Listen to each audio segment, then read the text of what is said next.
The world our protagonist used to know, yeah, that didn't stick around for long. Crazy storms rolled in and portals popped up in the sky, flooding the place with demons like a bad nightmare.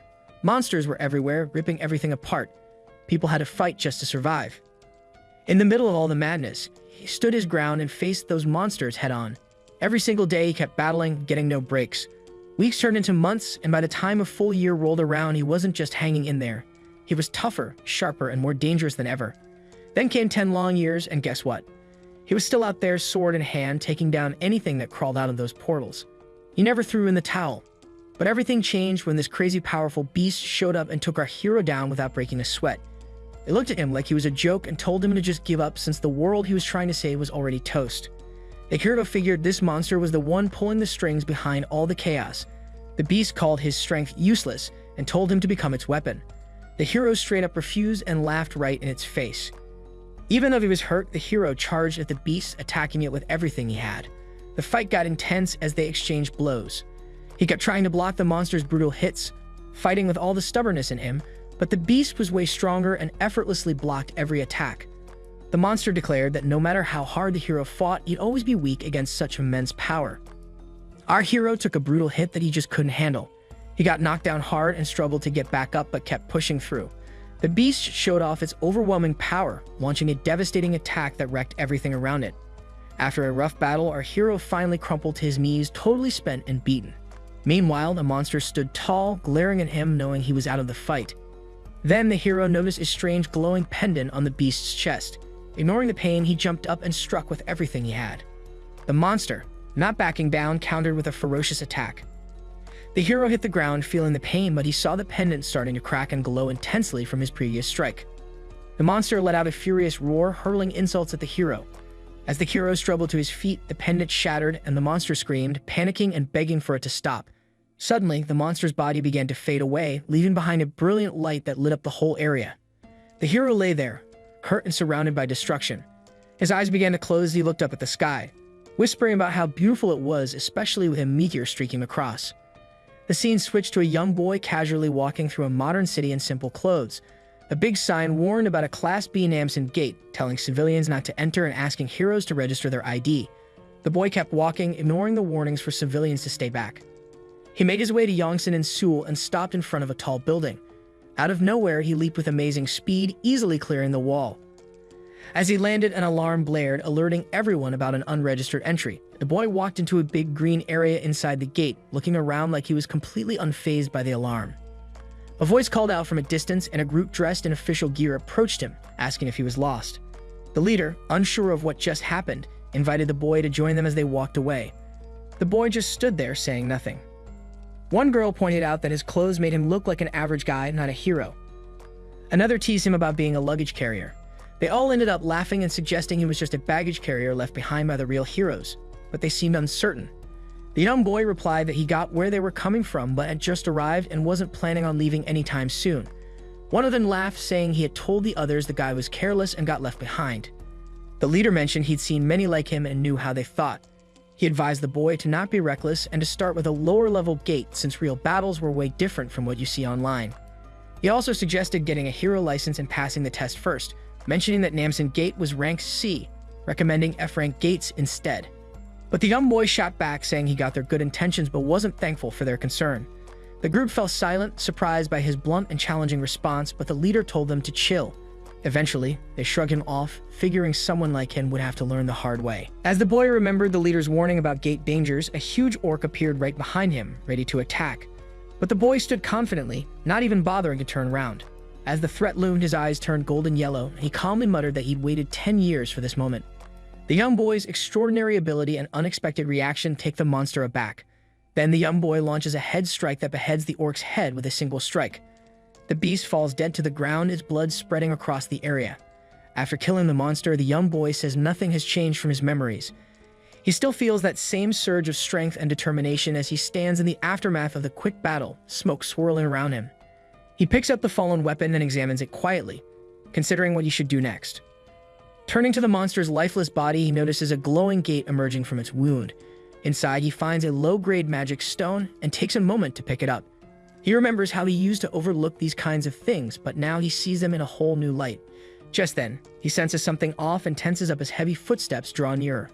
A gang of big, tough monsters shows up ready to attack. The young boy reacts with lightning speed, dodging their first blow and countering by hurling the stone at one of the orcs, cleanly taking its head off. He charges ahead boldly as the monsters come at him, unafraid. Meanwhile, the group is walking away clueless about what's going down behind them. One girl glances back, thinking about the brash boy, and wonders if he's alright. She asks if he might end up getting killed, which surprises her teammate. The leader reassures them that if he's an intruder, the control center will be on him in no time. Control center agents are already on their way since a rank C gate like Namzen needs someone B rank or higher to deal with it. The leader tells the team the boy will be fine if he avoids fighting, and everyone agrees. One of them jokes that the cocky kid is probably quaking in his boots, just waiting for someone to come to his rescue. But the boy keeps fighting bravely, throwing powerful punches and moving fast. He dodges their attacks and strikes back with skill, leaving the monsters bewildered and outmatched. He leaps up and takes down a monster with a surprise hit, finishing it off in one go. Blood spills onto the ground among the other defeated monsters. Feeling pretty good about himself, he thinks he scored 3 magic stones and throws his bag over his shoulder, ready to keep going. Not a bad haul, he figures, with 12 low-grade stones and 16 below-average ones. As he's lost in thought, an agent from the control center shouts at him from a distance, telling him to follow. He turns around, curious about what they want. A few uniformed agents step in closer and say they need proof that he's a registered hero, otherwise he'll have to go with them. He rolls his eyes, skeptical about whether they're actually from the control center at all. One agent insists he needs to comply immediately.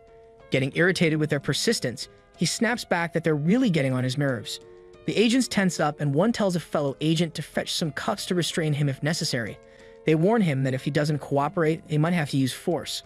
One agent grabs his arm while another warns him that if he gets hurt resisting, it's on him, urging him to come along quietly. He easily shakes off the agent's grip, leaving them stunned by his strength. Glancing at them with a cold stare, he tells them to back off and leave him alone. The agents charge in, pulling out special batons and activating a 4th rank magic seal to try and restrain him. He thinks it might work on orcs, but it definitely won't stop him. In a flash, he takes down one of the agents, making him scream in pain. He turns to the others and warns them to back off if they don't want to get hurt. The agents just won't back down and go for another attack, but our hero brushes them off with a simple defensive stance. They try to kick his head, but their legs end up getting smashed against his solid body. He counters their strike and retaliates with some serious punches.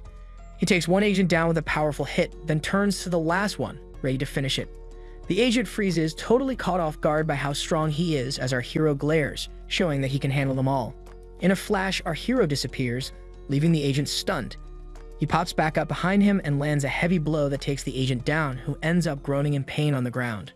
Our guy asks why the control center goes after unregistered heroes. The agent says the registered ones usually don't have issues unless they break the rules inside the gates. He starts getting nervous and confused when our hero brings up rift zones. Rift zones are basically doorways to other worlds filled with weird monsters. The resources from hunting these monsters turn into a new energy source. Places fully controlled by the government are called gates, while the unstable and untouched areas are rift zones. Our hero asks if the agents will keep hunting him down for entering the gates without permission. The scared agent admits it's true and explains that any unregistered hero sets off an alert, sending agents to chase after them. He warns that rift zones are trickier to get into than gates, and that the Hero Association won't overlook any breaches. But our hero stays cool and collected, not worried about the warning. The agent gets angry, wishing he'd reported our hero sooner, and calls him insane and dangerous. Before he can do anything, our hero grabs his face and slams him hard into the ground. He looks down with disdain and calls him worthless. As the agent struggles to get back up, he screams in anger, promising to kill our hero next time. The scene shifts in his mind, showing a distorted image of someone screaming. He hears a voice full of suffering and feels himself fading, pulled into something unknown. He starts to wonder if this is death. He sees his former self clearly before entering this body. Floating in the air, he stares at it, surrounded by strange light as if caught between sky and earth. The figure calmly asks him for his name. He says it's Seudojin and feels like he's on the verge of death. If his wish is granted, he'll fade away peacefully, no hassle. But his body refuses the request, leaving him confused. It says the boy has no attachment to life. After struggling for 10 years, he's been betrayed by someone he trusted. His country is gone, and he's lost friends and family. It speaks sadly about a life that feels useless, no matter how much he tries. It asks if he feels the same way. Dojin responds that he just hopes the families left behind will end up like him, even if his own life is a mess. His older self lets out a sigh and asks what he really wants in simple terms. Dojun puts a hand on his chest and mentions it's something he hasn't shared yet. The scene shifts to the gas and digital complex in Seoul, now called the Hero Complex, where Gate product shops have taken over 8 companies. Dojun walks down the busy street and stops in front of a shop, wondering if this is the right place for his next move. At a shop where he usually buys mana stones, a young clerk greets him with the usual welcome. Dojun says he wants to sell what he's gathered and empties his bag on the table. The stones are still stained with blood, making the clerk uneasy. He quietly grumbles that people should clean them first.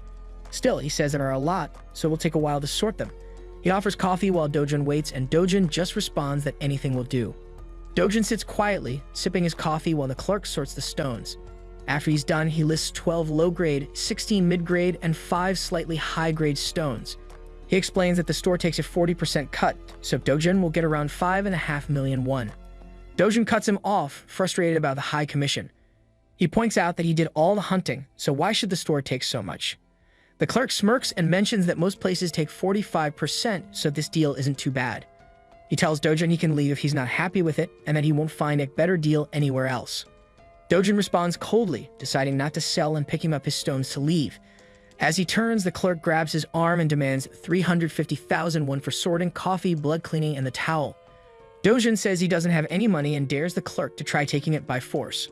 The clerk grins wickedly and says C-rank heroes have his back, calling Dojun a nuisance. A group of tough-looking guys walk in, led by a big one who asks what's going on. Dojun locks eyes with him and the tension in the air thickens. The clerk starts sweating as things take a turn for the worse. Dojun swiftly takes down the big guy with a single powerful punch, and he drops to the floor, totally out of it. Dojun sizes up the rest of the crew, who go down just as easily, then heads over to the nervous clerk. He casually mentions that the new commission is just 1% and gives him a chilling smile, suggesting he should manage things better next time. As he walks out, he casually says he'll be back. Next, we jump to Dojun's place, where he slams a big stack of cash on the table. His grandma and sister look shocked. She asks where he got it, clearly stunned by his actions. Dojun claims he lent it to a friend who had a successful project. His grandma narrows her eyes, feeling like his story sounds fishy. She questions if he really has a friend like that. Dojun explains it's someone from his past, back when he was growing up. She's still a bit uneasy, but seems to accept it while holding the money. His sister Yang, all excited, asks if they're rich now. Dojun smiles and says they are. His grandma and sister start celebrating, dancing around the house. Dojun watches them enjoy themselves but can't shake off this uneasy feeling. He remembers wishing for his family to be completely safe. The entity he spoke to vanished before giving him a response. Then he recalls waking up as Siu Dojun after having been someone else in a devastated world. He thinks about how the safest home in Korea costs around 110 billion won. Even though he isn't tied to any crazy promise, he's determined to make it happen. He tells himself that amount won't mean anything once he gets his strength back. Siu Dojun remembers that everything in this world, from gates to monsters, feels way weaker than what he dealt with back in his ruined world. He recalls the horrifying monsters from his past and realizes his current strength isn't even 10% of what he used to have. Suddenly, there's a loud knock and someone calls out for Dojun, breaking his chain of thought. He calmly tells his grandma to keep his sister inside while he checks it out. At the door, he finds 2 big guys glaring at him. They demand Siu Dojun repay a huge debt, claiming he owes 48 million won. Dojun quickly puts together that they're collectors after the money the original Siu Dojun borrowed for his grandma's hospital bills. The debt has ballooned and they insist he hand over all the cash he just got from the gate, as per their contract. As they try to strong-arm him into paying, Siu Dojun clocks one of them with a punch that packs a punch. The other guy is left stunned by how fast and strong he is. Dojun steps closer and points out that he's already paid over 9 million won and should actually be asking for his money back. The guy steps back, fear on his face. He mutters in disbelief, asking if he's really the same Siu Dojun he used to know. Dojun doesn't respond to that question. Instead, he tells the guy in a menacing tone to let his boss know he'll be stopping by soon. In a busy mall, a big display of plush toys catches Young's eye. She's excited, wondering if she can get a new doll. Dojun grins and reminds her he already bought her some new clothes and she can pick whatever she wants. As he watches her, he realizes that some memories from the original Siu Dojun are softening his once numb feelings. Seeing Yang, he acknowledges that the original Dojun had a big heart for her.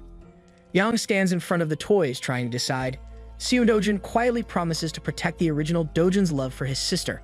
When she picks up a small toy and shows it to him, Dojun opts for a big, beautiful plush instead, reminding her to get anything she likes. Yang beams at him, visibly grateful. After their shopping spree, they sit down at a restaurant, the table piled high with food. While they're eating, Dojin hears a girl behind him, clearly surprised to see him. He turns around to find a well-dressed girl flanked by bodyguards. She mocks his look and questions who Yang is, and sneers, asking if Yang is as much trouble as her mom. Her words hang heavy in the air, and Yang quietly wonders who this girl is that's bothering them. Dojin is fuming but keeps quiet while the bully girl smirks and asks Yang for her name. As Yang responds, the fat girl starts mocking her family, making fun of her basic clothes and comparing her to her mother, calling both of them pitiful. She looks at Dojin, trying to get a rise out of him, but he stays silent, seething with anger. Frustrated by his lack of a reaction, she turns back to Yang and calls her an annoying brat. Then she keeps pushing Dojin's buttons, sarcastically asking Yang if she knows what war means. Dojin shoots her a cold glare and tells her she's ugly as an orc. Stunned, she asks if she heard him right, but he continues to glare at her fiercely. As this goes down, Dojin flashes back to his tough past, growing up in extreme poverty, losing his mom at 7 and moving in with a father who didn't care about him at all. After years of neglect and rejection, he finally gets kicked out and ends up living with his grandmother and half-sister Yang, whom he's never met before. Feeling a wave of sadness, Dojin wonders how the original Dojin put up with all this garbage in silence, but he decides it's time for things to change. Turning to the arrogant girl with newfound confidence, he lets her know that living with her for 12 years repulses him. He calls her a mess for her looks, her nasty attitude, and cluelessness. He points out that she's just jealous of nicer, prettier girls and has a major inferiority complex. He tells her she's never going to be better than Yang, who actually cares about her brother's struggles. The girl glares at him, shocked, and then screams, demanding to know what he just said. A calm, smooth voice chimes in, saying it's been a while, and a confident woman steps forward. The girl rushes over to her, teary-eyed as she complains about what Dojin said. The mom snaps at her to cut it out and stop acting like a drama queen. She turns to Dojin with a gentle tone, asking if he's okay. She tells him he should come by sometimes, even if he's busy. Inside, Dojin is boiling with anger at the hypocrisy of the woman who did him wrong for 12 years. She keeps provoking him, acting like she cares about him and his well-being. Dojin shoots her a glare and tells her their past doesn't give her the right to meddle in his life. He tells her to get out of his sight. Feeling humiliated, she storms off, fuming with anger. As she leaves, she can't help but wonder if this is the same Dojin who used to stay quiet even when he was getting hurt. Her daughter rushes after her, asking her to wait. In the meantime, Dojin tells Yang it's time to go, and she nods in agreement. He thinks to himself that the old Dojin is done for and hopes his enemies realize that soon. Meanwhile, as the car speeds away with the woman, her daughter, and the guards, the girl is still yelling angrily, insisting that Dojin should be punished. She keeps going on to her mom, asking if she even knows what Dojin said, but her mom ignores her, coldly calling out to one of the guards. She asks why Dojin is still alive. The guard, looking nervous, replies that the report says Kang Cholwoo left him in the rift zone. The mother loses her temper, shouting that Dojin was supposed to be dead and demanding to know how he's still breathing. The guard apologizes quickly, promising to check again. The girl is in total shock and asks her mom what she means by saying Dojin is dead. Her mom just stays quiet and brushes her off. Stunned, the girl yells, asking if her mom really tried to kill him. Still rattled, she wonders if her mom still has feelings for him. But then her mom blows up, grabbing her face and threatening her not to get involved again. She insists it's her problem and she'll handle it herself. She screams that she doesn't have any feelings for him. The daughter is scared and can't say a word. Inside, the mom is seething with anger, swearing that Dojin thinks he can challenge her, even though he's just a worthless, illegitimate kid. She's decided to make him vanish, no matter what it takes. 10 years back, rift zones started popping up all over, and they unleashed a wave of totally savage monsters that went on a killing spree. The world went into chaos, but everything changed when some heroes showed up to fight back. They also started collecting these magic stones from the monsters, which became the new energy source. Countries jumped on board, turning rifts into gateways, and now everything in industry is all about these gates and heroes. Basically, if you want to cash in these days, you've got to be a hero. Our guy hops out of his taxi and arrives at ACS Capital. As he walks in, he runs into a dude puffing on a cigarette with a couple of goons who wants to know who the hell he is. He puts out his cigarette out and challenges our guy, asking if he really thinks he can show up here after messing up his crew. Our guy sits there, cool as a cucumber, and says the more he thinks about it, the more he realizes he's got nothing to lose. The goon in front of him looks confused, not really getting what he means. Our guy feels he deserves some kind of payback, mentally, physically, and for all the stuff that goon has wrecked. This lung shark thinks the quiet kid has changed too. Judging by how he wiped the floor with his man, he figures our guy must have found some courage. He throws a comment about how it seems like our guy's got something to back him up now, asking if he wants to hear what happened to those cocky jerks who bragged about their own awakenings. The goon slams his fist down on the table, and a couple of his minions quickly join him to surround our guy, who's just chilling like it's no big deal. The goon starts talking trash, bragging about his crew of D ranks, saying they wouldn't even let our guy get a word in. But our guy, totally unfazed, tells him to sit down and shoots him a sharp look, making it clear he's not finished. One of the minions get all worked up about our guy disrespecting their boss, but our guy just calmly takes off the minion's glasses, leaving him stunned. Then, in a flash, he punches the guy right in the face, sending him flying with one hit. Now our guy turns to the rest of them, asking if they're just in a long sharking game because he knows they're also into forging IDs. While taking them down, our guy tells the minions he's looking to start making some cash, which means he needs a hero ID. One of the minions decides to take a swing at him, but gets knocked out instantly. Soon enough, all the minions are out cold. Then our guy turns to their boss and demands a flawless ID, making it clear he wants no trouble later. He gives him a deadline by tomorrow. The goon starts sweating, along with his two buddies, as they witness everything that just went down. The goon boss is curious about our guy's strength, wondering if he's even at B rank. When he doesn't answer, our guy presses him and the goon quickly promises to get it done. With a firm grip on the goon's shoulder, our guy brings up something else. He casually asks if Han Hee-ju ordered him to take our guy out. The goon's face goes pale with fear. Seeing him still quiet, our guy digs into his collarbone, making him scream in pain. That's when the goon spills the beans about Han Hee-ju, revealing she's the one who wants our guy buried in debt and out of the picture for good. After hearing that, our guy asks the goon if that's why he trapped him at the gate. The freaky goon claims he doesn't know anything about it and swears on it, saying if our boy died, he wouldn't get his cash either. So why would he send him there? He puts his hands together and begs, insisting he's telling the truth. Our guy scratches his chin, thinking it over. Then he remembers Kang Chol-woo and realizes he's the one who dragged him into the gate. He tells the goon to get him all the info he has on Kang Chol-woo by tomorrow. The owner quickly agrees, and as our guy gets up to leave, all the minions bow down in fear of him. As he heads outside, Dojun's consciousness is trying to convey that he wants Grandma and Union to be safe at home. The sword god thinks he's got it and will set things right. The next day, our guy manages to get his hands on his hero's ID. He just strolls straight up to the gate. The system tells him that the hero's registration card checks out, but the level is below what's recommended. The system warns him to be careful and think twice before stepping inside. He's pretty annoyed because that company jerk should have bumped him up to A rank. Now he's got this warning hanging over him that his level is too low, so he's heading towards the Bansium Gate, which is a B-grade tunnel that really needs an A rank to tackle. Heroes are supposed to go in pairs or more, but because of how the tunnel's set up, it only lets solo players in. It's a B rank gate with a D-grade scale, making it tough to go in alone. If luck's not on his side, he might end up facing hundreds of monsters all by himself in a dark, cramped tunnel. Pretty quickly, our guy runs into this massive snake monster. He's pretty impressed and gets himself ready for some action. All the snakes charge at him using their long tongues like weapons. But in the blink of an eye, he grabs the red stone by taking out one of the snakes like it's nothing.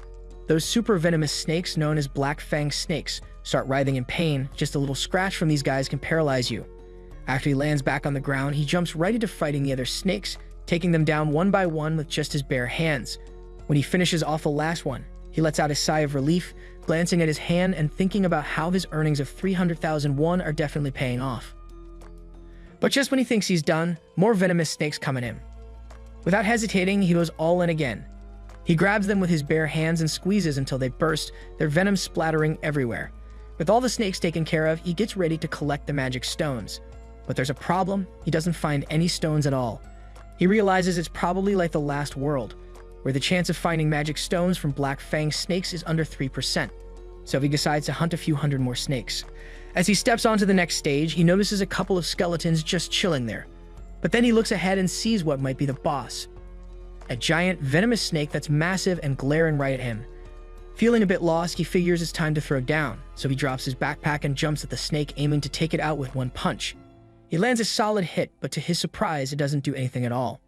Instead, the snake retaliates and slams him against the wall with its tail. That was a serious hit from the boss snake, and our guy knows he's got his work cut out for him. The snake goes for another bite, but he dodges just in time.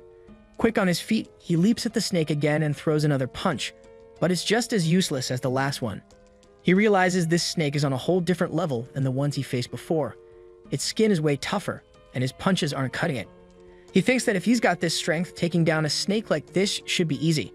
Just then, he spots a cool old sword stuck in the ground. He checks it out and grabs it, figuring he doesn't have much choice. Even if the sword is a bit worn, it's all about how you use it. As the snake lunges at him, mouth wide open, ready to take a bite, he jumps at it, thinking he'll put the sword to use for a bit. He shouts at the snake, telling it to consider it an honor to be taken down by him. With his hands gripping the sword tight, both the snake and our guy come charging at each other. They clash with a massive thud, and somehow our guy walks away without a scratch.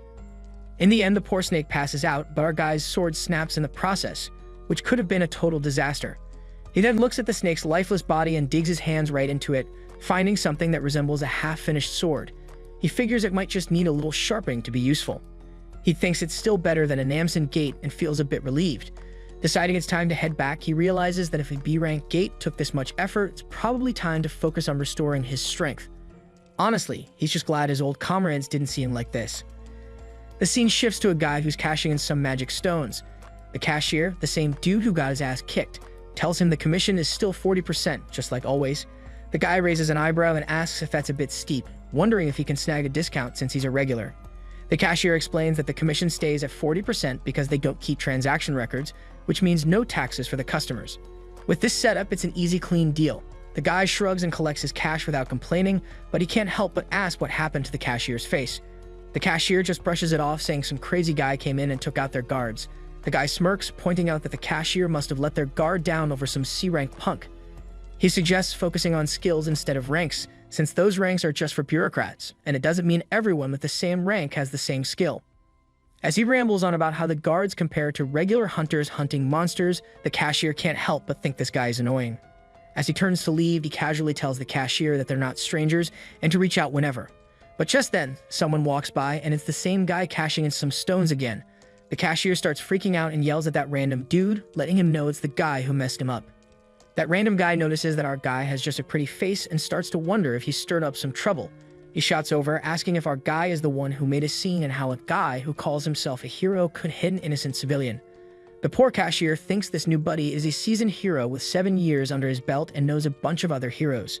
But our guy just coolly tells random guy to mind his own business and scram. This catches the veteran hero off guard and our guy teases him, asking if he's planning to get back at him or something. The veteran clenches his fist, looking annoyed, but then it hits him. Most heroes don't get taken out by monsters. It's usually because they're beefing with each other. Finally, out of all the clueless minions, this one actually has some brains.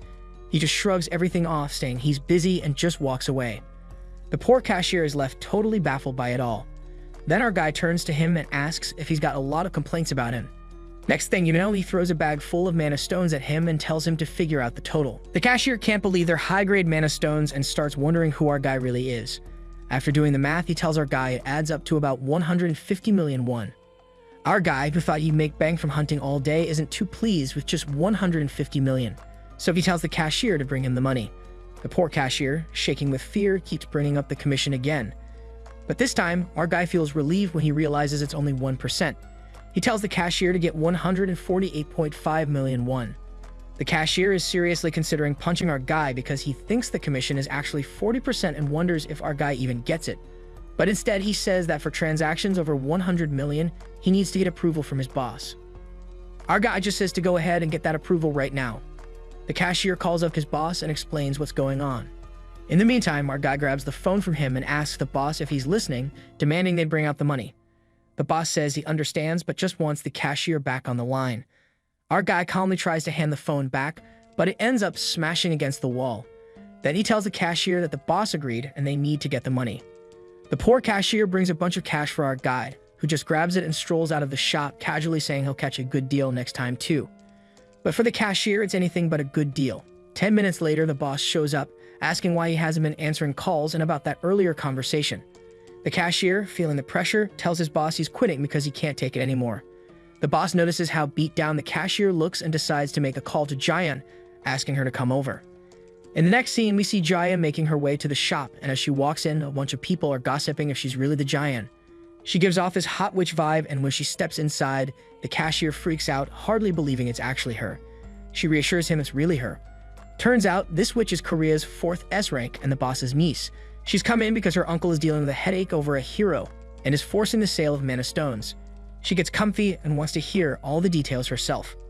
The scene shifts to our guy in his new house looking like he's meditating. He's thinking that even if he hunts all day, he barely makes 100 million. At this rate, he'll be too late, so he needs to solo hunt an S-rank gate even sooner.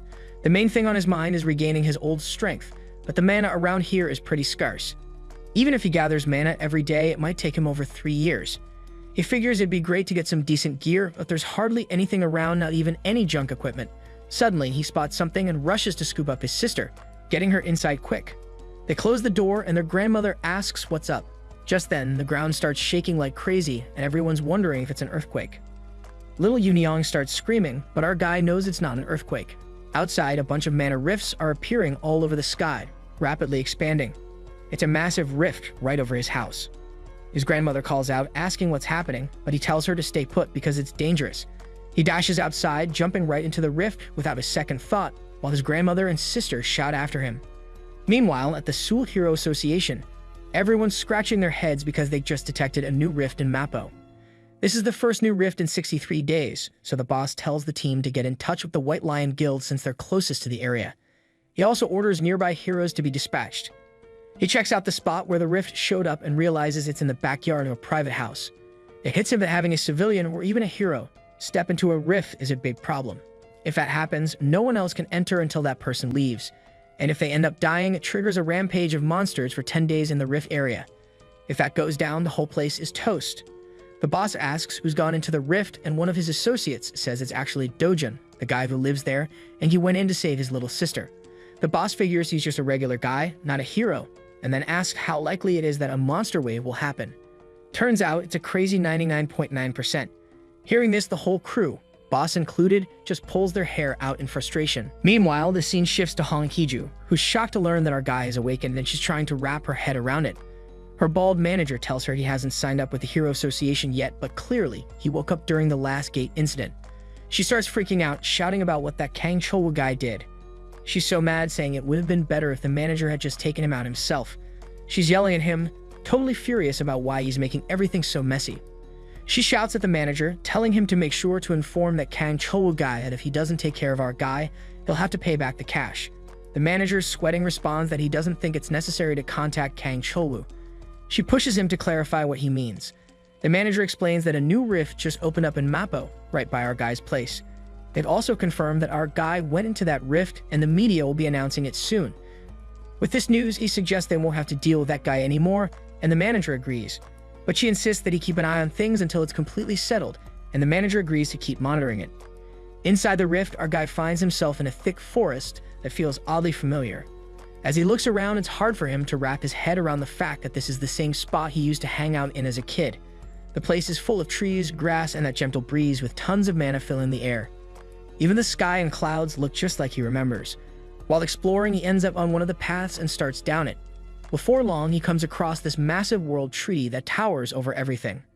This isn't just any tree, it's a primordial spirit tree that's packed with super pure mana. He remembers that the last world fell apart because this tree got burned and the mana flow got messed up.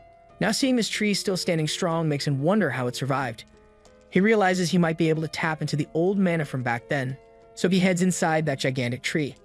While he's chilling inside that tree, he kicks off some serious meditation, just focusing on his breath, dipping in and out.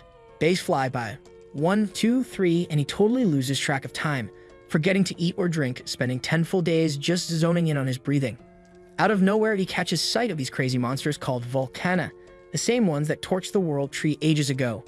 He steps outside, sees them, and gets ready for a showdown.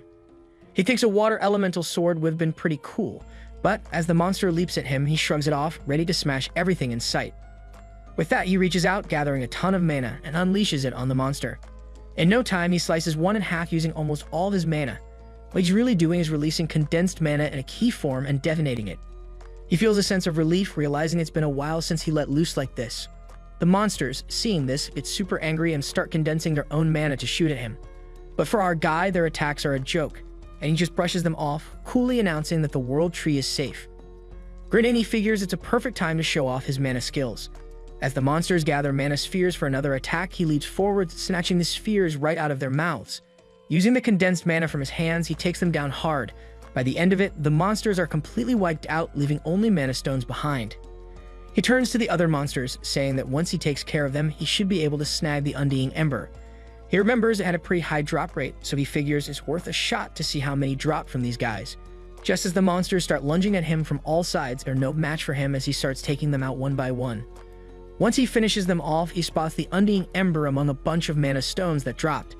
He reaches out and grabs the ember, totally stoked to have gotten it again. After clenching his fist, he opens it up, and the ember starts to glow.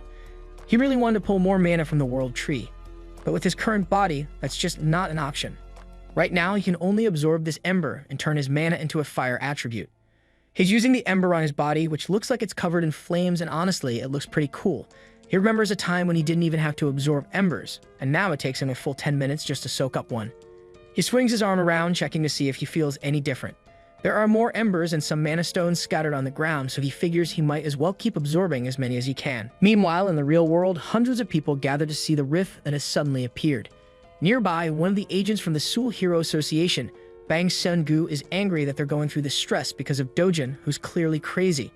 Another agent standing nearby, Kim Hyunwoo, reminds him the guy went in to try to save his sister. However, Seung-gu believes it's a lie. He believes our boy heard rumors that awakening in the rift zones was easy, so he went in for that purpose. He wishes this random guy would just get himself killed alone instead of dragging everyone else into trouble by his stupid actions. Hyunwoo asks Seung-gu what their boss, Gilma-hyung, said, so Seung-gu hesitantly declares that the boss said to do things according to the manual and wait for the monster wave. Seung-gu wonders why they have to play it by the books, so Hyunwoo explains that rifts occur simultaneously in several parts of the world, which means Gilma-hyung is probably busy because of that. This is the first time this is happening. Regardless, Seung-gu realizes that the heroes from the nearby guild came to manage the situation quickly, but they're the ones who are in trouble because of that useless fool who jumped in. Seung-gu patiently waits for the guy who went in to come out so he can beat the crap out of him. At this point, the news reports that it's been 28 days since this new rift occurred. The Hero Association has also quantified the monster wave at level 1. When they talk about the mysterious ordinary person who stepped in, the loan shark, Hwang Changxiab, who borrowed from Dojin, sees Dojin's face on TV. He confirms with his right-hand man, Kim Eun-gu, and it turns out to be truly Dojin. Changxiab asks Eun-gu if he thinks it's likely that the bastard can come back alive, so Changxiab says our boy has less than a 1% chance if he's an ordinary person. However, Changxiab laughs that the Hero Association fools are misinformed when they rank Dojin as an ordinary person. Right next to him are the guys that Dojin pummeled. Changxiab asks Eun-gu if he thinks Dojin can return if he's an awakened one, so Eun-gu confesses that it would depend on his level. Since it's hard to make a judgment, Eun-gu believes that making it through a rift is much more than just being a good fighter. Confused by the remark, Eun-gu asks his boss what his plan is. With an evil grin, Changxiab says they'll sell his family's organs if he dies or put his family in debt on the basis of taking care of him if he comes back. Meanwhile, inside the world tree, our boy keeps absorbing energy and he doesn't know how much time has passed. At this point, he's absorbed hundreds of the unquenchable ember, and he can use fire mana whenever he wishes. Because of this process, he's become highly resistant to fire attacks. Considering only this increase in his fire attribute, one could say this is a much better state compared to when he was the sword god. Soon after, our boy steps out of the tree and covers it up. He thanks the world tree and goes ahead to pick up the red gems he got from slaying the volcano monsters. As he leaves, he realizes he may never get to see the world tree again. However, he promises the tree to be there to protect it regardless of the cost if they ever meet again, and it's in danger. Soon after, our boy steps out of the rift onto the street. He notices that there seems to be no activity within a 1 kilometer radius, so he wonders if everyone had evacuated because they were afraid of the monster wave. Still looking around, he senses a stronger presence in a particular direction, so he chases after it. After following the aura, he ends up behind Hyunwoo and Seung-gu, who are just chilling out. From their clothing, he can tell they're the same type of agents he encountered at the last gate he went to. It's clear that it's going to be trouble if he gets caught. To create a distraction, our boy generates a fire and launches it a few meters away, causing a huge explosion. The sound catches the attention of the men, so they rush to investigate. When they reach there, they find a building on fire with a crowd gathered outside it. When they reach there, Seung-gu wonders how the heck a fire randomly just started here. Meanwhile, our boy tries to escape, and he's impressed by how precise the targeting properties of his fire are. He remembers a comrade of his named Tusk, the continent's strongest fire mage from his world, and figures that he would have been impressed by this fire skill as well. Suddenly, something occurs to Hyunwoo, and he mentions that the rift seems strange. Not long after, the rift begins to thin out, so the men frantically rush there. Right before their eyes, the rift begins to disappear. Our boy notices but continues moving away. The next morning, the news spread abroad that the new rift that appeared in Mappo had disappeared in the early hours of the morning. This happened precisely 29 days after Dojin entered the rift area. Apparently, the Hero Association had been expecting a wave of monsters, but is shocked by the rift's disappearance. However, they plan to conduct a deep investigation to unearth what happened. The news also reports the unexpected fire that broke out near the rift at a local junkyard. The folks hearing the news speculate that Dojin must have died after entering the rift, and some of them believe it's what he deserves since it's common sense to stay away from rifts. While they're chatting, they don't know that Dojin is nearby, camouflaged in a hoodie. One of the men corrects the previous guy for speaking so terribly about someone that had died, but the previous guy stands on his point that Seoul would have been set ablaze if that rift hadn't closed on its own. Our boy looks at them disdainfully but only walks past them. He wonders if he'll ever get to see the world tree again since the rift has disappeared. Moreover, he recalls that there's still something he needs to protect. Our guy heads to Yeongdeungpo ECS capital, the base of the Lone Shark. Inside the buildings, some of the guys chat about how they're going to rough up the old lady and the kids since the bastard Dojin is dead. They're certain their boss will drain out 10 times the value from Dojin's family. The perverts even begin to talk about how decent the little girl can turn out when she grows up so they can use her for business. Suddenly, our guy calls their attention and asks them where their boss is. Not long after, Chang Saub shows up in the shop while humming some tunes and combing his hair like the fine man that he is. He gives a hearty laugh, certain that our boy is long dead and he can now rest. He asks Eun-gu what's on his schedule for the day, and he's told that he has lunch with a CEO named Buck. Since his evening is free, he asks Eun-gu to contact a certain Madam King to let her know he'll be coming that night to have fun with the new girls. When they climb the stairs, they're met by one of their huge underlings, who is being thrown several feet in the air. Before Chang Sao can say anything, he's kicked to the ground. Our boy towers over him and tells him to crawl towards him like a dog. As Chang Sao shivers, our guy takes his seat and waits for him. Dojin repeats his instruction, so Chang Saub is forced to crawl towards him like a dog. As if that's not enough, the Dojin tells him to bark because a fool like him doesn't deserve to be treated like a human. He angrily tells Chang Saub to bark like a dog, and the CDO is forced to bark like he ordered him to. After frantically barking for some time, the underlings are forced to turn their backs so as not to witness the humiliating scene. Regardless, our boy forces him to bark louder. Eventually, Dojin tells Chang Saub that he knows he always pretends to be submissive, but he's always ready to stab in the back once he can find a way. He asks Chang Saub if he thinks it's the first time he's dealt with scoundrels like him, so Chang Saub begins to plead that he spare him. He even promises to be loyal like a dog. However, our boy tells him to shut his pee hole and punches him in the face. The punch sends the poor man flying backwards, writhing in pain as blood covers his face. Dojin calls for the bastard wearing glasses, referring to Eun-gu, and tells him he's the new boss of the establishment from now on.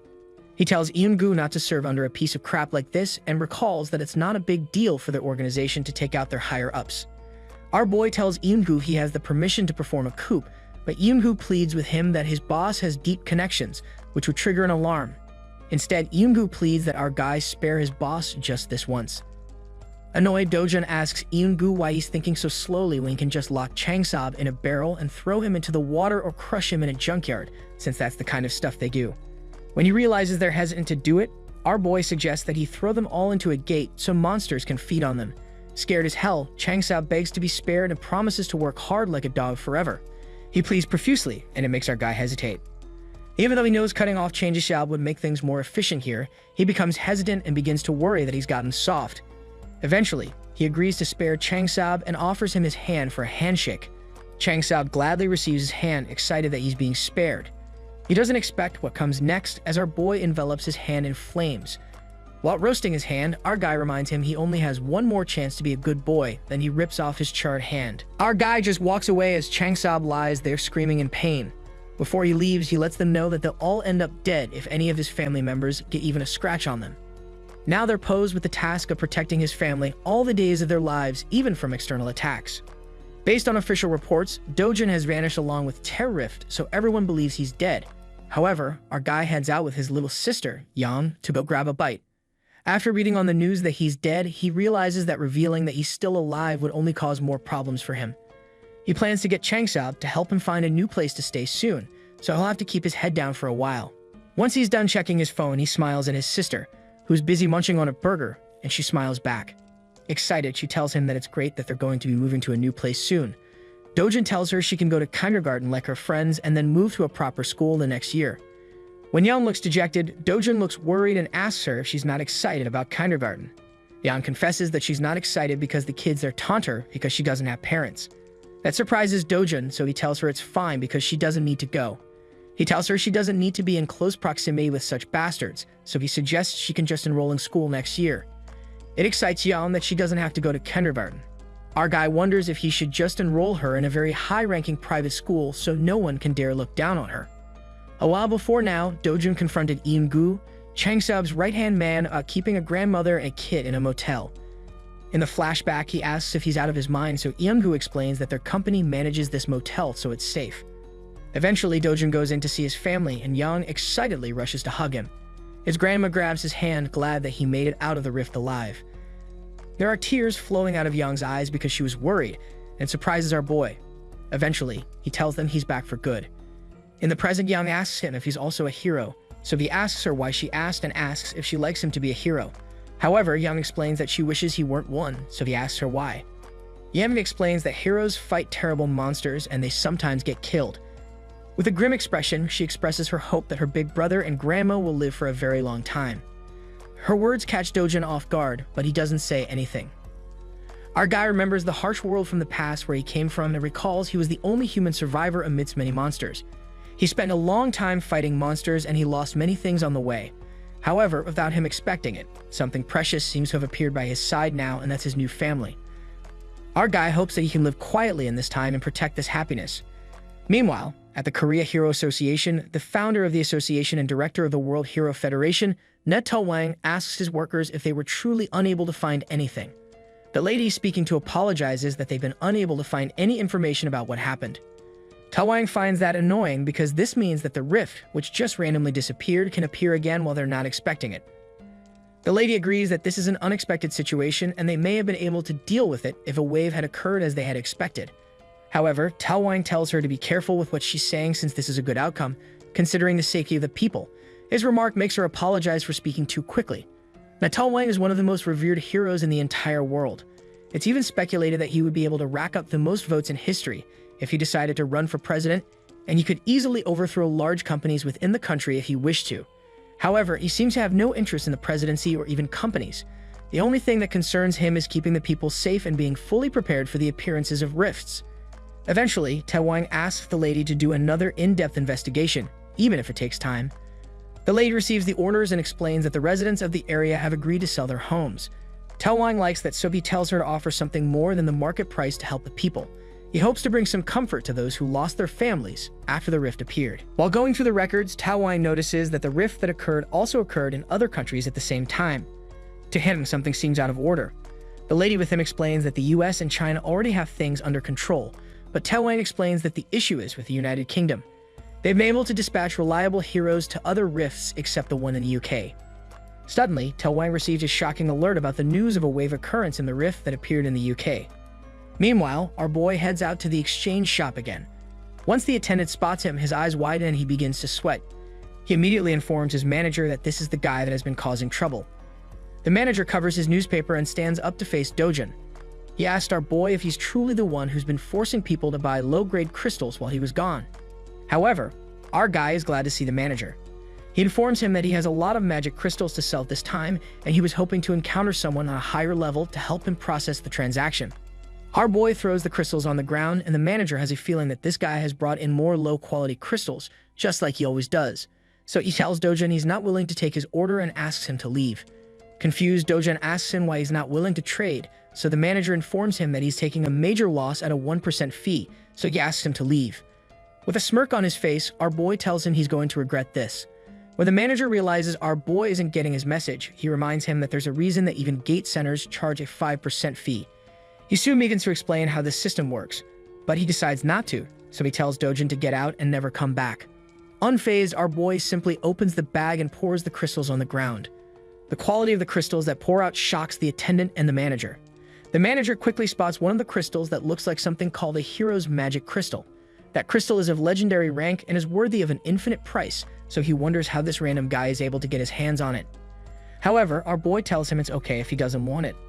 The story behind the hero's magic crystal comes from when a Mexican drug lord named Querzman was breaking up magic crystals to manufacture drugs. In the process, the power of the crystal awakened Querzman as a hero. Ever since, this strange crystal has been an important item in the world of awakening heroes and helping them increase their mana. The crystal is a great source of rare energy and is really high tier. Both men stare at him in shock, so Dojin tells them to help him pack it back so he can leave.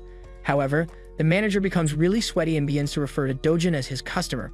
This time, he asks our boy to take a seat and wait for a short while. The attendant soon begins cleaning up the crystals while Dojin enjoys an ice-cold drink. Shortly after, the manager asks our boy if the 0.5% deal he's proposing isn't too overboard. So our boy tells him he can refuse the offer if he wants, but the manager apologizes that he was just curious. The manager asks him why he suddenly decided to lower the rates to 0.5%, so our boy tells him it's because he's angry. The manager quickly apologizes for his initial display of anger. Regardless, our guy tells him he's not here for apologies and asks him if he's taking the deal or not. While the manager bows before our boy to plead with him, the attendant considers our guy a bastard and a rude fool. Eventually, the manager is forced to bring down the rates.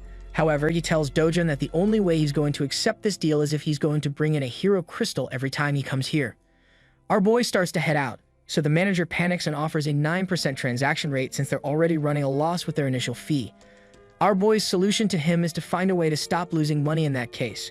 Frantic, the manager decreases it to 8% and mentions that his boss would have his head if he found out.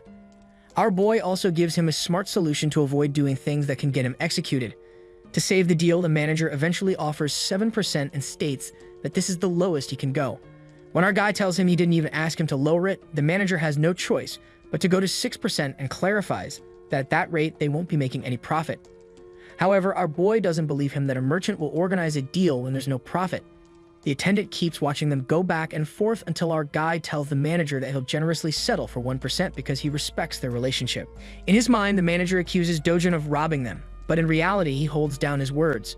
Dojin eventually adds that he's got about 7 more bags of these crystals, and the men's eyes widen. Upon hearing that, the manager immediately tells the attendant to go get the contract ready. Not long after, our guy receives a transfer of 67 billion won. After receiving it, our guy realizes his dream of buying a 110 billion won home is now possible.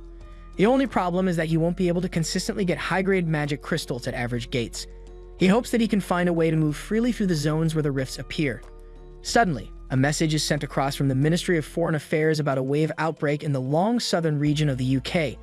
The message advises those who are traveling and touring to change their plans immediately. Dojin goes through the news once more and he remarks that folks that have no ability seem to love acting tough. In the past, regardless of the country or which association was involved, our boy knows he would have gone to seal to close the rift. However, he can't do that anymore. He goes back to meet his family and they start grilling some meat. Yum's mouth begins to water as they sit around the table where someone from the establishment grills the meat. On the other hand, Grandma doesn't look too excited, and she asks Dojin if 250,000 won isn't too much to spend on food. Dojin assures her that he made a huge profit this time so they can eat as much as they want. Yeon grabs one of the meats and sticks it in her mouth, and it causes her eyes to light up. She exclaims with a moan because of how delicious the meat tastes, but Grandma just looks at the whole thing in confusion. After going through the menu, Dojin asks for 4 servings of different meats for each of them. Grandma asks him if that's not too much because they may be unable to finish it, but our guy insists that they just eat as much as they can for today. When Grandma hesitates, Yeon picks up one of the meats with a fork and tells Grandma to have a bite of the tasty goodness. Grandma is forced to receive the meat and she thinks about how Yeon is such a sweet girl. When she tastes the meat, Grandma also moans in pleasure because of how good it tastes. Not long after, Hyun-jaein, the S-rank hero, steps into the restaurant. She approaches Dojin and asks him if they can talk for a while, but he asks her if she can't see he's having a meal with his family. Our boy asks her to come back when they're done eating, but Jaein just stands there surprised.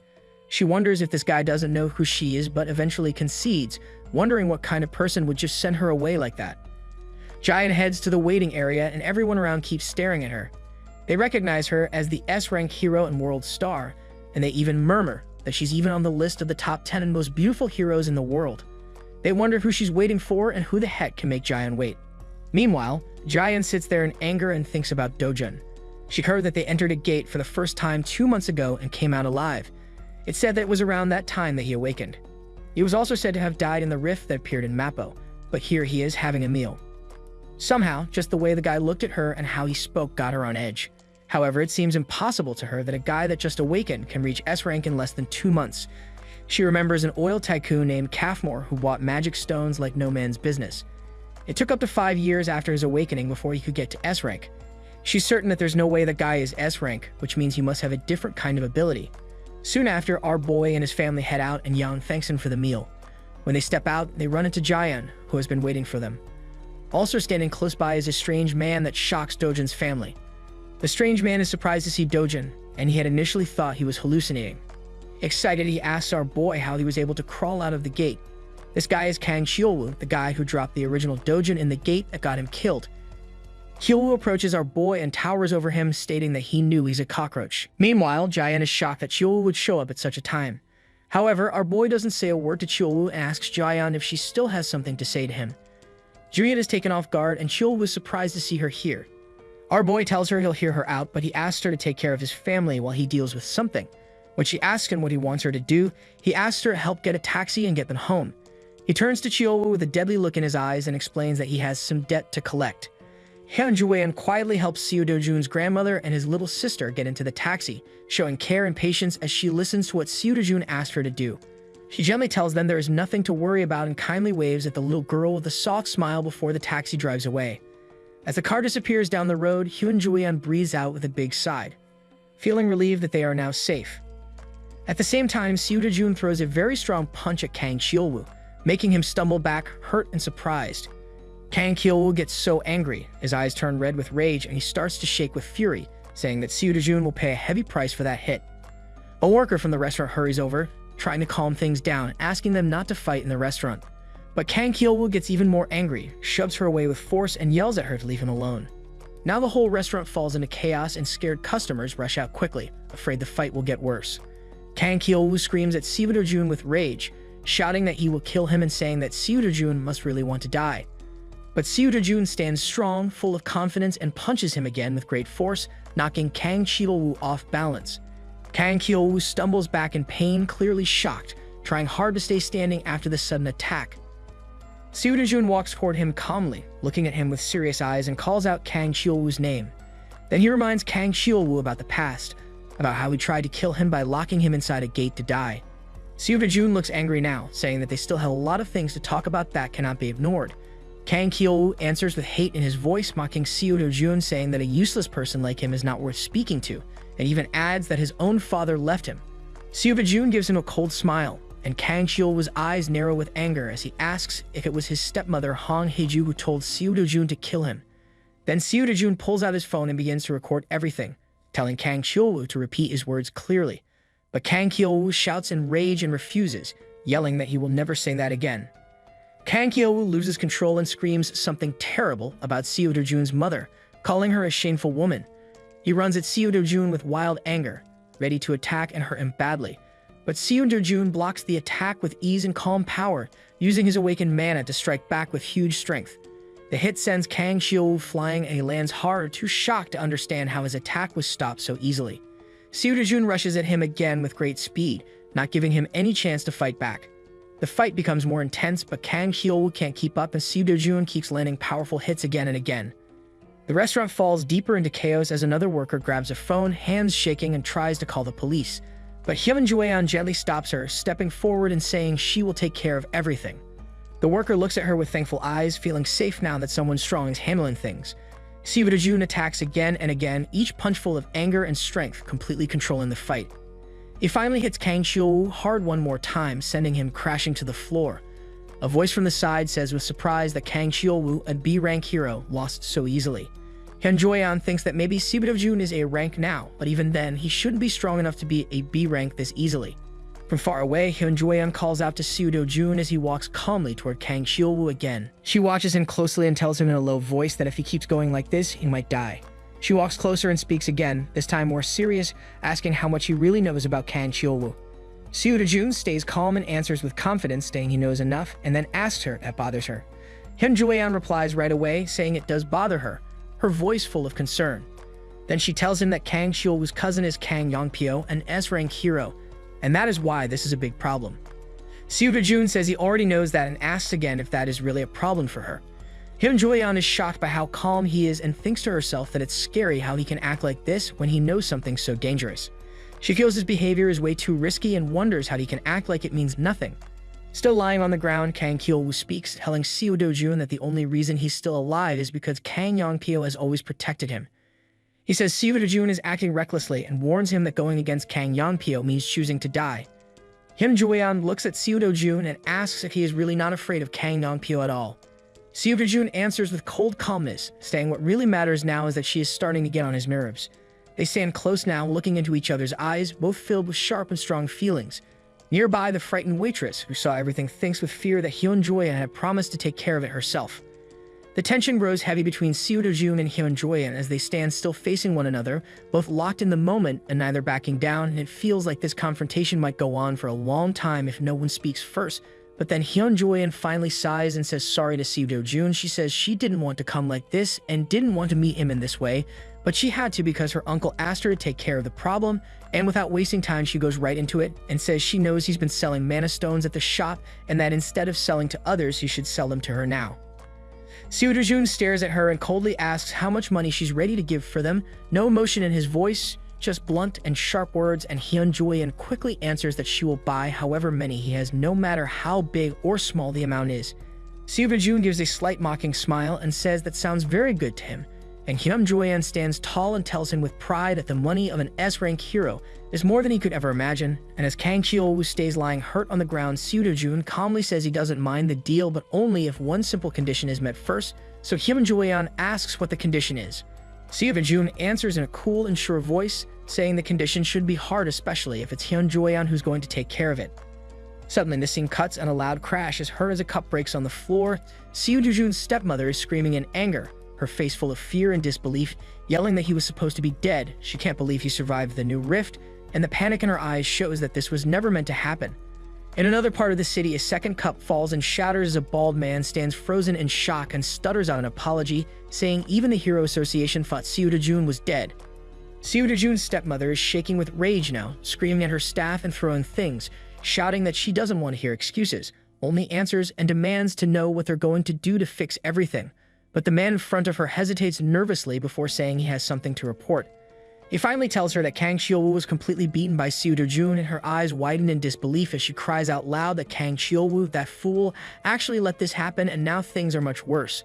She starts to think hard and tells herself that if her husband or father-in-law finds out, there will be serious trouble, but even then she tries to calm herself and says she'll find a way to handle it before it explodes out of control. She paces with panic and starts shouting again, saying if this spreads to the media it could crash the stock market, and then yells at her staff to shut down everything now, control the press, cut all online communication, and the first step is to cut contact with the police right away. One of her employees steps up and tells her that they already silenced both the press and the police, and for a moment Seo Dojun's stepmother relaxes a little, then tells the man named President Lee that he did well, but he softly warns her that these actions won't last forever and the truth could still come out. President Lee steps closer and tells her something even worse. Kang Cheol-woo's cousin is none other than Kang Yongpyo, and her eyes go wide as she stands up fast and asks if he really means that same Kang Yongpyo, the S-rank hero.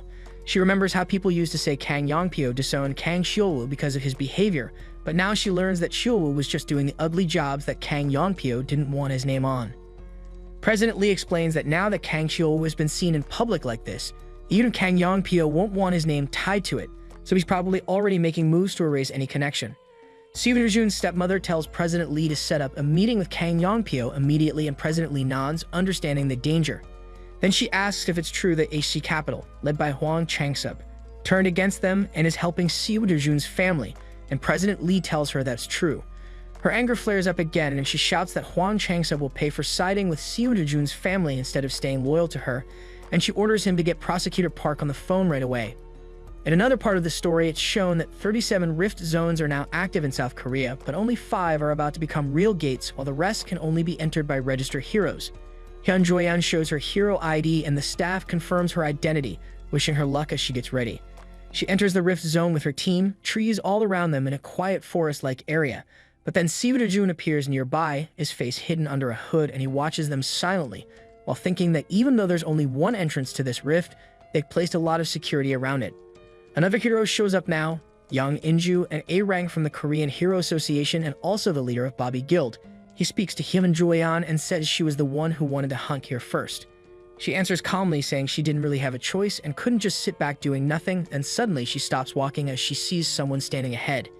It's Seo Dojun again, now in their path, waiting for them, and Hyun Joyeon remembers when he told her earlier he had one simple condition to enter the rift, and if she accepted it, he would sell her all the stones he gets on her terms.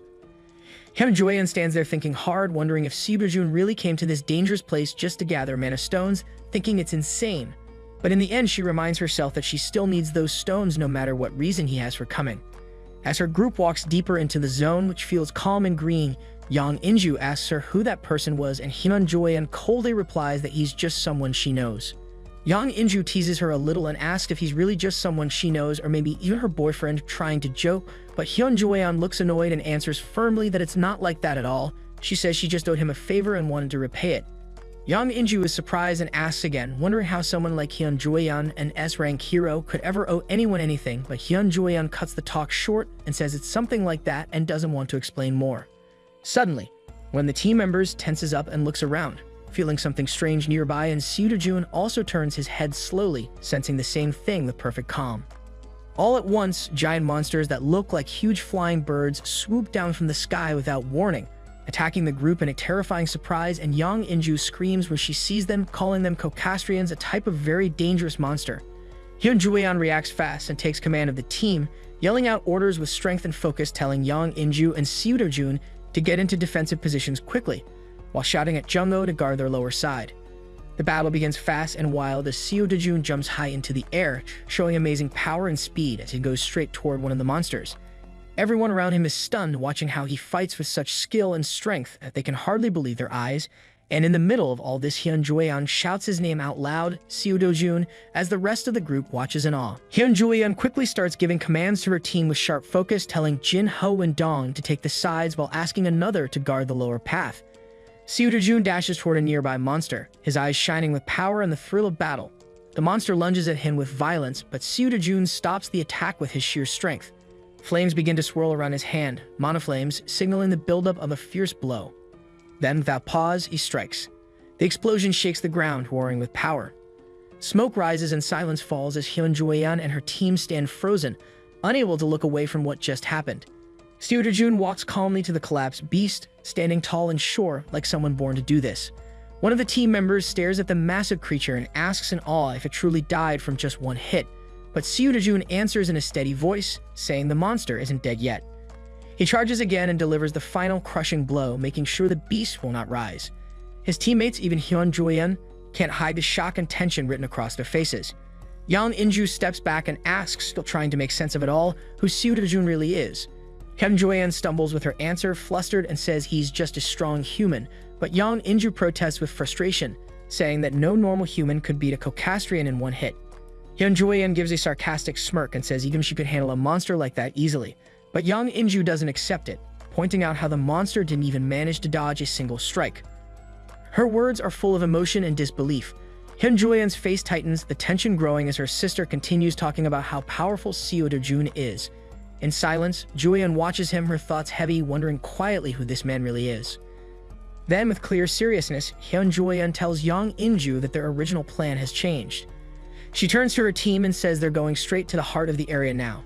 Meanwhile, Seo-Jun sits before the fallen beast, cutting its body with a knife, making it clear that he won't share the rewards with anyone who didn't help in the fight.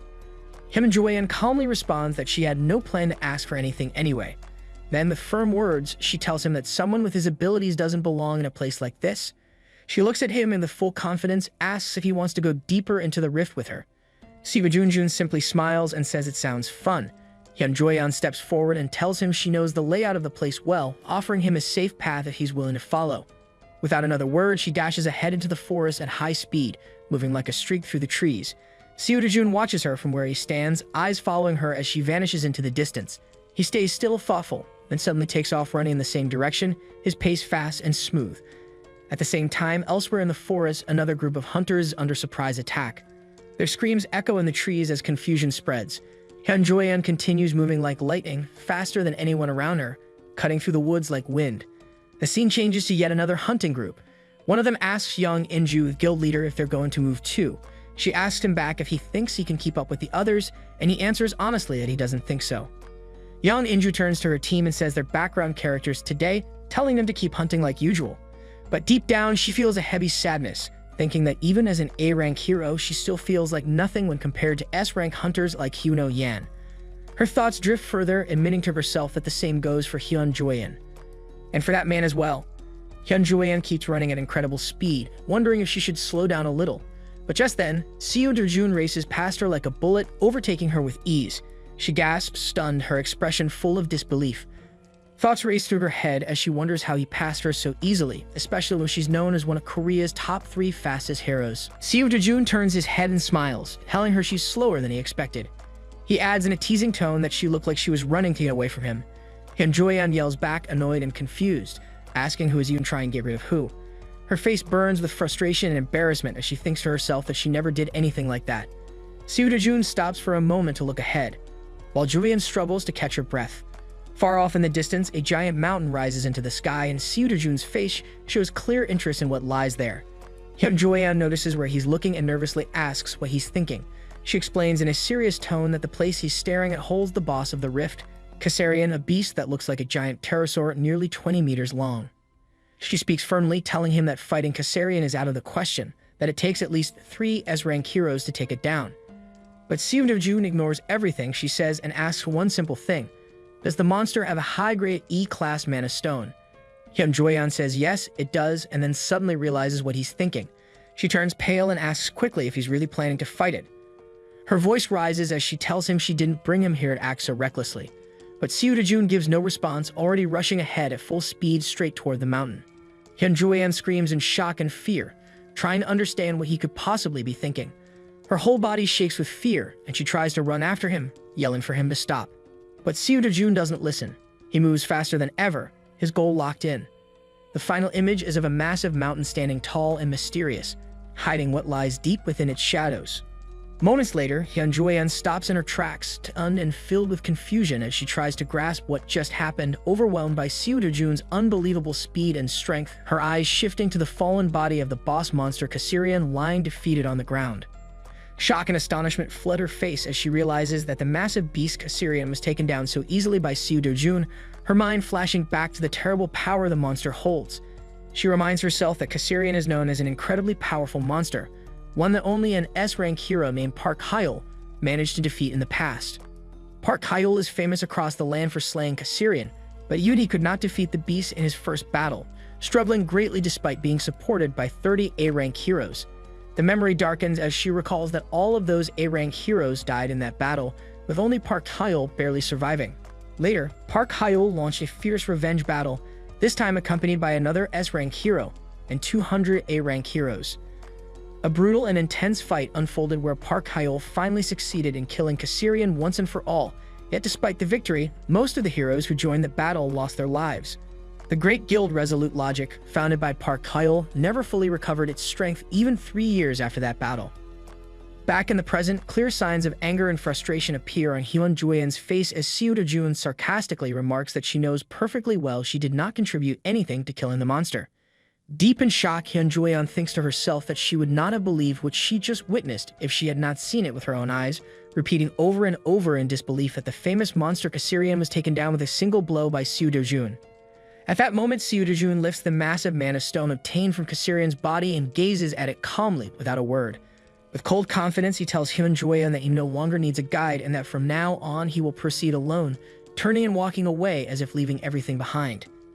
But Hyun stops him, surprised, asking if he does not plan to take other valuable parts from Kassarian's body, mentioning the beak, claws, and other parts with high academic value alongside the Mana Stone. Seo turns back, his calm, confident smile appearing as he replies that those things are not worth his time or money. He explains that it is better for him to spend his time collecting more Mana Stones from different monsters, adding that she can keep those parts as payment for guiding him earlier. Hyun silently watches Seo walk away without a care, filled with astonishment, while he continues walking calmly, saying he does not need anything from that creature, his confidence unshaken as he heads toward a distant mountainous area. A group of other heroes appears, sitting in silence, visibly stunned as they begin to talk among themselves in disbelief. One of them mentions that Seo borrowed a large bag and returned with it completely filled with Mana Stones, amazed that if their guild tried to do the same it would take 20 hours of group hunting, maybe even 3 full days considering the bag's contents. Hyun sits on a rock, lost in deep thought and confusion about Seo true identity, wondering in amazement how he managed to collect such a massive number of stones so quickly. Yang Inju is struck with fear, remembering Hyun words, shocked that Seo Do-jun defeated the monster Caesarian alone without any gear or armor. She thinks with deep alarm that this level of power is enough to make him the strongest in South Korea, possibly even in the entire world. Seo Do-jun is then shown calmly walking with great confidence, carrying another bag full of stones while the group watches him in awe as he fills yet another bag. They comment that if they told anyone what happened today, no one would believe them and they would be called crazy. One of them clearly insists they must never speak of this event to anyone since no one would believe it anyway. From a distance, the team sees Seo Do-jun and Hyun Joyeon talking to each other, but they cannot hear the conversation. The team begins discussing the nature of Seo Do-jun and Hyun Joyeon's relationship, wondering if there is something romantic between them. One member remarks that any man standing next to Hyun Joyeon must be that handsome, calling them an incredibly attractive pair. Yang In-ju starts thinking deeply, telling herself it would be strange if their relationship was just a passing connection, adding she is surprised Seo Do-jun treats Hyun Joyeon so casually as if she were just a normal person and wonders how anyone dares to speak to her like that. Suddenly, Seo Do-jun walks over and hands Hyun Joyeon one of the bags filled with mana stones. Hyun Joyeon is taken back by his action, staring at him in shock as he walks away without saying a single word. Yang In-ju, in utter surprise, asks the team why Seo Do-jun left so suddenly without even saying goodbye. Hyun Joyeon, still stunned, confirms that he really did leave without speaking. Yang In-ju then asks about the bags Seo Do-jun left behind and whether he really gave them all away. Hyun Joyeon begins explaining what happened exactly, saying that when she told Seo Do-jun he would become incredibly famous if word got out that he defeated Caesarian, he replied that he was not interested in fame and told her to handle it herself. The entire team reacts with visible shock and disbelief upon hearing this. Yang In-ju, utterly baffled, asks what kind of person Seo Do-jun really is. Hyun Joyeon remains silent, staring off into the distance once again, wondering deeply about Seo Do-jun. The scene shifts to Park Hae-il delivering powerful, repeated strikes to a sandbag with all his might, screaming with a tremendous force that reflects his fierce determination. He charges forward with intense energy and lands an extremely strong punch, causing a massive explosion that shakes the training grounds. After the exhausting session, Park Hae-il appears utterly drained and furious, prompting one of the onlookers to comment on his bad state. Park Hae-il is introduced as an S-rank hero within the Korean Hero Association and the leader of a guild called Sweet Life. At that moment, a man in a formal suit approaches him, urging him to calm down and reminding him of the saying about the frog that crouches the longest jumping the farthest. The man explains that patience during tough times will only increase Park Hae-il's fame and reputation. Park Hae-il agrees, declaring his intention to make everyone who underestimated him pay dearly. The man assures him that as his power builds gradually, it will eventually explode, and when that day comes, everyone will kneel before him. He adds that no one understands better than Park Hae-il how to defeat the monster Caesarian and smiles, saying Park Hae-il will go down in history as the hero who defeated Caesarian with the smallest possible team, hinting that the Hero Association might grant him exclusive rights to hunt the beast. Park Hae-il laughs confidently, affirming that he truly knows best how to defeat the monster. He looks at an old group photo, reminding himself that his guild has become much weaker over the past 3 years. But he continues speaking with unwavering confidence, claiming that he remains the only one capable of defeating that giant flying monster. The man smiles and agrees that no one else can do it but Park Hae-il. The story shifts to another location, showing a large building along with some files and photos, where the name Seo Do-jun is mentioned.